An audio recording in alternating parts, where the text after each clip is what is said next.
I just felt grumpy because I wanted a cookie and I couldn't have one. If you are on Instagram or TikTok, man, I'm old.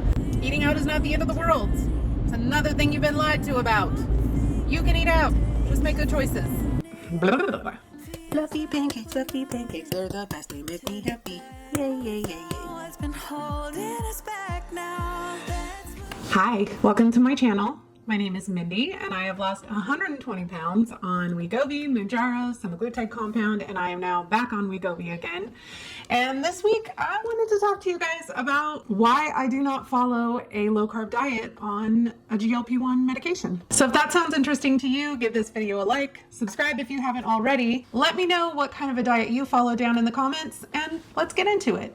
I've had plenty of videos on this channel talking about my diet and how I am really not a big fan of the diet culture. If you missed this most recent rant, definitely take a look at it after you finish this video. When I started this weight loss journey back in October of 2021, I knew that I wanted it to be different. Obviously, I had the help of the medication, but I also knew that the medication wasn't going to lose the weight for me, that I was going to have to figure out a way to eat that was going to be sustainable for me even after I lost the weight. Because up to this point, anytime I had ever embarked on a new weight loss journey with whatever the newest big thing was, low carb, keto, Atkins, HCG, Herbalife, you name it, I've tried it. I would be gung-ho for a while. I would do really well, drop a whole lot of weight really quickly. And then when I couldn't stand life without a cookie and I ate a carb, I would instantly gain 5 to 10 pounds of water weight, become massively discouraged because I knew I would never go my life without ever eating a cookie again, and then just fall off the wagon and completely gain all of my weight back again, and then some. That led me to my 365 pounds, along with my binge eating tendencies. And I just knew that this time I wanted to do it differently. So I approached my diet this time with a moderation mindset. I just love that whole mentality of being able to eat whatever you want in moderation. Obviously, you try your best to have more whole, less processed, healthier foods the majority of the time, but I'm not restricting myself from having things because I can't have that because it has too many carbs, or it's too high in fat, or it's too insert whatever diet culture label here that says that you can't have that food. Even just this morning, I was browsing through Facebook and happened past one of the support groups, and there was somebody in there saying that they were getting ready to start their medication tomorrow, and they needed to know what kind of diet they had to follow, that they were going to be doing low carb and cutting out all sugar. And it hurts my heart that people think that that's what they have to do to lose weight, because it always works. You know, that's what works. And my thought process is, if it only works for a little while, and then when you go off of it, you regain all of your weight, does it really work? Would I be able to lose weight a heck of a lot faster if I were to stick to a strict low carb lifestyle? Yes. That's just the truth, because you deplete your body of glycogen, and glycogen holds on to more water. Because of that, you're going to be dehydrating your cells, which water weighs a lot. So that's why you go through the keto flu when you start a low carb diet. That's why they recommend that you supplement with a lot of electrolytes and minerals and things like that, because all of that gets leached out of your body with that water that your body is losing when it gets rid of those glycogen stores. Now, the other issue is that our bodies really need carbohydrates to thrive. Our brain's preferred fuel source is glycogen. Now, can your brain run on ketones? Sure. Does it run effectively on ketones? Not necessarily. Some people will tell you that when they're on keto, their mind is so much clearer and they think so much better and all of those things. And I think it's a line of crap, because let me tell you, I've done low carb a million times and I have never felt clearer. I've just felt grumpy because I wanted a cookie and I couldn't have one. Even with the advent of all of these low carb options, which some of them are really great, nothing is the same as just being able to eat a chocolate chip cookie, like a plain old normal chocolate chip cookie with real flour and real sugar and real deliciousness. There's something that happens mentally when you tell yourself you can't have something. At least for me, when I tell myself I can't have something, I can't think about anything else but that thing that I can't have. So for me, a moderation mindset works way better. And I just plan for the things that I know that I'm going to want to eat throughout the week. And that just works much, much better for me. It's grocery shopping time. And I figured I would talk to y'all a little bit about the kind of food I buy. Because man, do I get a lot of hate for eating processed foods. Here's the thing, you guys. Unless you are literally raising your own food and eating it straight out of the ground, even then, it is processed. Processed literally is just the process by which your food is prepared. There is a difference between processed foods and ultra processed foods like pink chicken. If you've seen that video, that being said, nuggies are delicious. A creator that I follow on Instagram, and he just started a YouTube channel. He doesn't have any content up there yet as of today. His name is Liam. His channel is called The Plant Slant. If you are on Instagram or TikTok, man, I'm old. TikTok, definitely check him out. He has a podcast as well called In Moderation, and it is a fantastic listen if you're looking for some nutrition, health content that promotes a more balanced lifestyle as opposed to fear-mongering and trying to scare you into ridiculous eating habits that just encourage eating disorders, to be perfectly honest with you.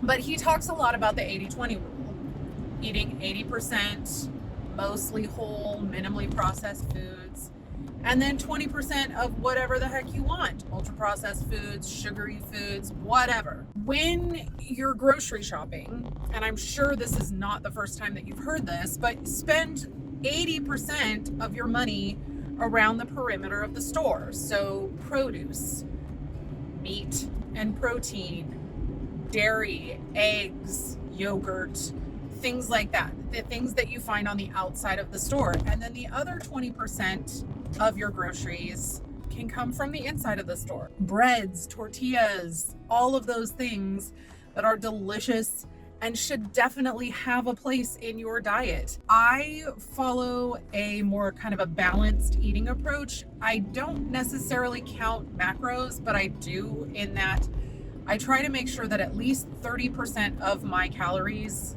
on a daily basis come from a protein source. There are 4 calories per gram of protein and carbohydrate and 9 calories per gram in fat. If you don't have an app like Macros First, which if you're still using MyFitnessPal and you're frustrated with the fact that they've taken like all of the perks and features and turned them into a premium feature like I was, definitely take a look at Macros First, especially if you want to start paying attention to your protein breakdown, because it will automatically break down the macro breakdown for you for every food that you add.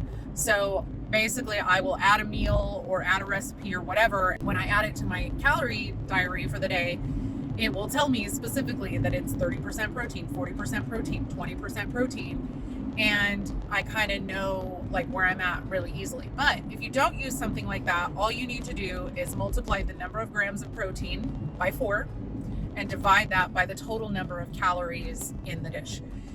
A really quick and easy way to know if something is high protein is to take the number of grams of protein, and if that is at least 10% or more of the total calorie amount, so like for example, if something has 400 calories and it has 40 grams of protein in it, that is a high protein food. That means that it has 40% of its calories from protein. That's a really quick and easy way to look at it.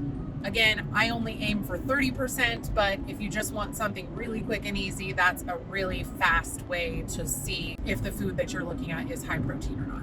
This week, I'm really not making that much because I have a whole lot of leftovers from last week, because last week I was still recovering from Spring War.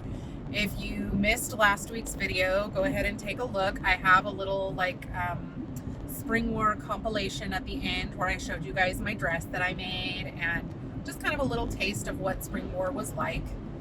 And it was a fantastic time, but it was exhausting. And so I honestly didn't make all the food I was supposed to make last week. And we ate out a few more times than we normally do because I was exhausted. And by the time I ended my work day, which I had a few days where things just did not go that great last week. And so I didn't always feel like cooking. But you know what? That's okay, because I still made good choices when I ate out, and I still lost weight last week. So eating out is not the end of the world. It's another thing you've been lied to about. You can eat out. Just make good choices. Find something with a protein, a carb, some sort of vegetable, which is also carbs, by the way, and just eat enough. Take the leftovers home. You can have another meal. It's great. It's like getting to eat out twice. It's fantastic, especially if you have an air fryer. Air fryer will fix anything. I'm pulling up to the grocery store now. I'll see you guys later. Look how gorgeous these strawberries are. It's finally strawberry season. We're gonna have to do Fluff again soon. So good.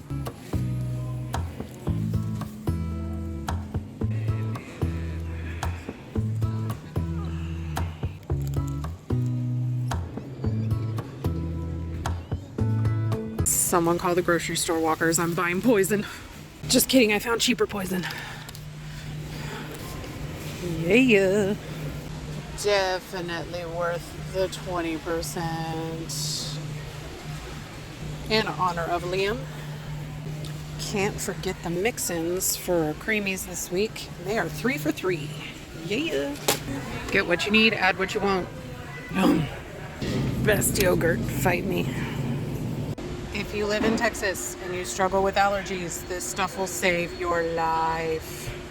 Look, I love a low-calorie ice cream as much as the next girl, but sometimes you just need the real thing. I do eat a higher protein diet because protein is the single most important macronutrient for weight loss and muscle retention. It also is a big part of why my hair looks so much better, because about 1.5 years ago, I started really focusing on my protein intake, and there are lots of other things I'm doing to help my hair health as well.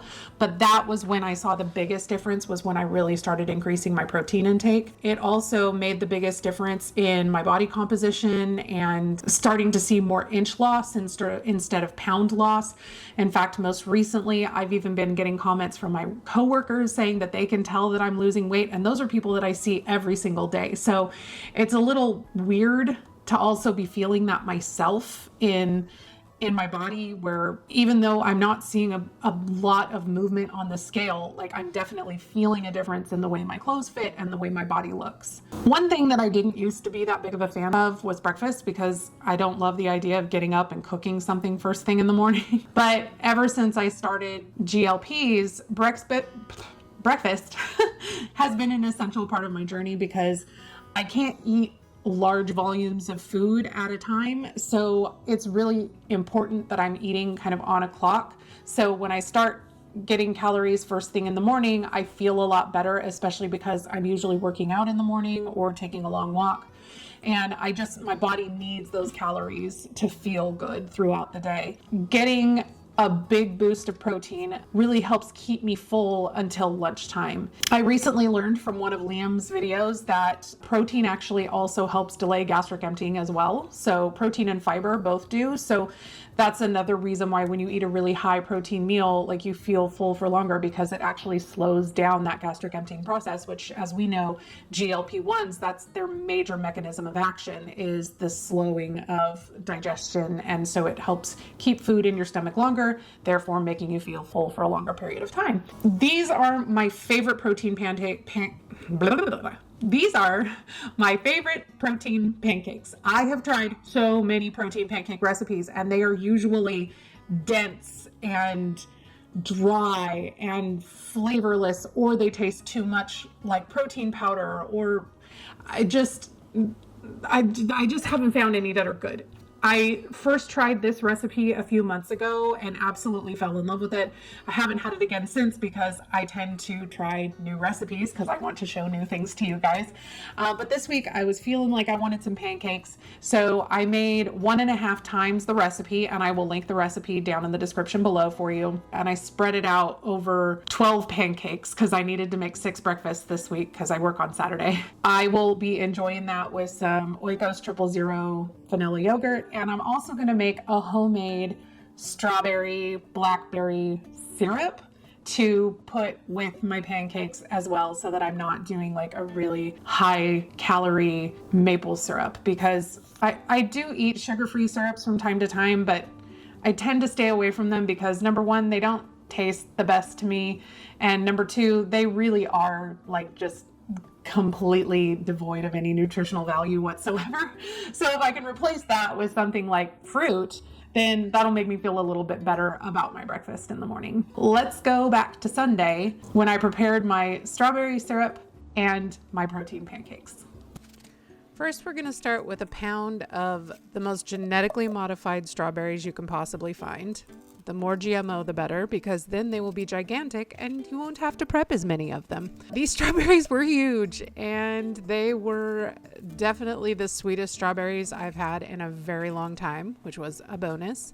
We're just going to cut them up into little pieces so that they cook more quickly, because we're just going to end up blending them in the end. Next, I added 32 grams of Blackberry Fruit Spread or preserves. I would definitely add more of this. It wasn't enough to add that punch of flavor, but you could add any additional berries or fruit here. You could do frozen fruit, blueberries, blackberries, whatever you want. I just wanted the fruit spread because I didn't want to have a bunch of the seeds. Next, you're going to add your sweetener of choice. I just did 2 tablespoons of this Mrs. Butterworth sugar-free, and then I also added a little bit of my 0-calorie brown sugar substitute, just to add a little bit more sweetness. A little salt to enhance all the flavors, and this is optional, but just to add a little bit of brightness, I went ahead and added the zest of a whole lemon and then the juice from half a lemon.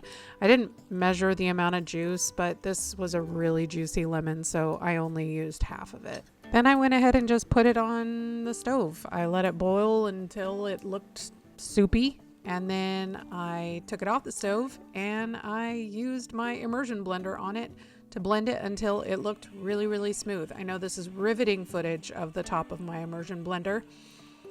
Get over it. It's fine. I'm a professional. Guess what? I just processed it. After I finished processing my syrup, I went ahead and put it back on the stove and let it simmer until it got thick and syrupy and bubbly. And then I poured it into a plastic deli container, and it did come out to like 100 grams of syrup a day, which was a lot. So this actually probably makes more like 8 to 10 servings of syrup, but I had the calories for it, so I used it. But if I make it again, I definitely will spread it out over more servings. All right, let's move on to these pancakes. We're going to start with 1.5 cups of plain old all-purpose flour. And then we're going to go in with a vanilla whey protein powder. It's 3/4 of a cup, which comes out to 60 grams. Next, we're going in with 1.5 tablespoons of baking powder. I know it sounds like a lot, but it's necessary. I sift mine because nobody wants to bite into a chunk of baking powder. It's not delicious. On to the wet ingredients. You need 15 ounces of your milk of choice, which is just shy of 2 cups. I use this 2% Mootopia, which is HEB's generic version of Fairlife. It's higher in protein, lower in sugar, and it's delicious. The recipe does not call for it, but I always add a little bit of salt to my baked goods / sweet things. Salt just brings out the flavor. Just going to take a second to zhuzh together all those dry ingredients so that the flour, baking powder, protein powder, and salt are all well mixed before I add the wet ingredients to them. We'll set those dry ingredients aside, and then to our milk, we're just going to plop in 2 eggs, 3 tablespoons of some kind of fat of your choice. I did avocado oil. You can do vegetable oil, or even melted butter would be super delicious. And then the recipe calls for 1.5 teaspoons of vanilla, which is just silly because we don't measure vanilla. You just measure that with your heart. And you're going to mix those together, try to break up the egg yolks, because you want to mix the wet into the dry for as short of a period of time as possible, just to help prevent the pancakes from getting too tough, I guess, is what they're afraid of. I don't know. With protein pancakes, who knows what the heck's going to happen. So I just made sure that my wet ingredients were fairly well mixed together before I dumped them into the dry. And then I went ahead and whisked those together gently so that they were mostly lump-free. It's totally fine to have a few lumps. It doesn't need to be totally smooth. And then we're going to cover that with plastic wrap. And I like to set it in the fridge overnight. I feel like the taste and the texture is better by doing that. And then here we are the next morning. I'm just going to take off the plastic wrap, and you can see how much this firms up. Like, it's really firm. So I'm just going to add about a half a cup or so of water and then stir it up until it's a more pancake battery consistency. And then I'm going to weigh my batter because I'm that freaking extra. You do not have to be that extra, especially if you're somebody that's going to be eating all of these pancakes yourself. You can just try and eyeball it. I just wanted to make sure that I had 12 roughly equal sized pancakes. I will say I wish I had made them smaller and done 3 small pancakes instead of 2 really large pancakes, just because I'm silly. And I would have enjoyed that. I did lightly grease my griddle with a little bit of avocado oil spray, and I used my silicone brush to spread it around. I scooped the pancakes on the griddle, waited until there were bubbles popping on the surface and it was dull looking around the edges. And then I went ahead and flipped them and cooked them until I had all 12 pancakes done. Gotta spank the pancakes. It's necessary. They won't cook right if you don't spank. Fluffy pancakes, they're the best, they make me happy. Yay, yay, yay, yay. And then once all 12 pancakes were done, I just put them in a Tupperware container in the fridge. When it came time to reheat them during the week, I just did 30 seconds in the microwave, and then I finished them off in the pan just to crisp them up a little bit on the edges. Topped them with some Greek yogurt and fruit syrup, and it was so good. Yummy. And I still have quite a bit of syrup left on the side to dip in with this. And you don't have to be as extra with me as me with the syrup. Like, I did this last time with just putting the fruit on top and it was fine, but I just felt like having the syrup this time, so let's give it a taste. I'm telling you, y'all, those pancakes are so good. If you would have asked me before I found this recipe if I would have ever found a pancake recipe that I was comfortable eating without a bunch of butter and syrup on it, I would have told you were crazy, especially protein pancakes. Still just as good as I remember. The fruit syrup is delicious. It's fresh. It's a little bit lemony. You don't get the texture of the seeds at all. I would probably like it with more of the blackberry because you don't really get much of the blackberry. Like, it's almost all strawberry. But I'm not mad at it. That's delicious. Also, that syrup would work great to make your own flavored yogurt. Like, just mix it into plain yogurt. Is real good with the 000. Yep, that's tasty. So am I saying that as someone on a GLP-1, you cannot follow a low carb diet? Absolutely not. What I'm saying is that it's not your only option. If low carb works for you, or if you are diabetic and your doctor has told you that you need to follow a low carb, low sugar diet, then obviously you need to do what's right for you. My point in making this video was to make sure you guys knew there's not only one way to approach weight loss on these medications. And so often when you go into support groups or you look at comments on videos, so many people tell you that you have to eat low carb on a GLP medication or else you're not going to lose weight. I'm here to tell you 2.5 years and 120 pounds later, that's just not true.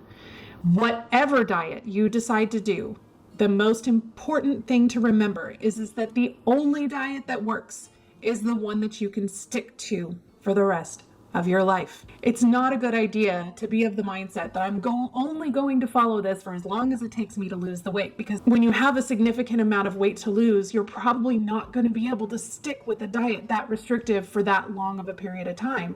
And then when it comes time to maintain, you're not going to have any new healthy habits to fall back on because you never planned on maintaining that diet for the rest of your life. The way that you lost your weight isn't the way you're planning on maintaining it, and the only other way you know how to eat is the way that got you to gain the weight in the first place. So, in my opinion, it's far more important to take a longer period of time to lose the weight using a method that you know that you can stick with long term. The most important thing, you guys, is to know that you're never going to do any of this perfectly. Even with a moderation mindset, there are times when I go overboard with the amount of food I eat, or I eat when I'm not hungry, or I eat more than 20% of the ultra processed, not great for me foods. Those one-off circumstances, or even a weekend, or even a week, isn't going to be what's going to make me gain back 120 pounds. It's what I do after those times that are gonna see me through to my goals in the end. So if you're having a rough time and you feel like you just haven't been doing things perfectly, first of all, you're never gonna do anything perfectly. Focus on progress, not perfection. Give yourself some grace. Be kind to yourself the way that you would be kind to me or to anyone else in your life that's on a journey like this. And know that consistency is ultimately what's going to see you through to your end goals. I hope this video was helpful. If you enjoyed it, please give it a like. Say hi to me down in the comments. Subscribe if you haven't already. And I will see you guys in the next one. Bye, guys. We're on a journey, looking back on the things that we've taken for granted, but feels like we're learning to be better without what's been holding us back now.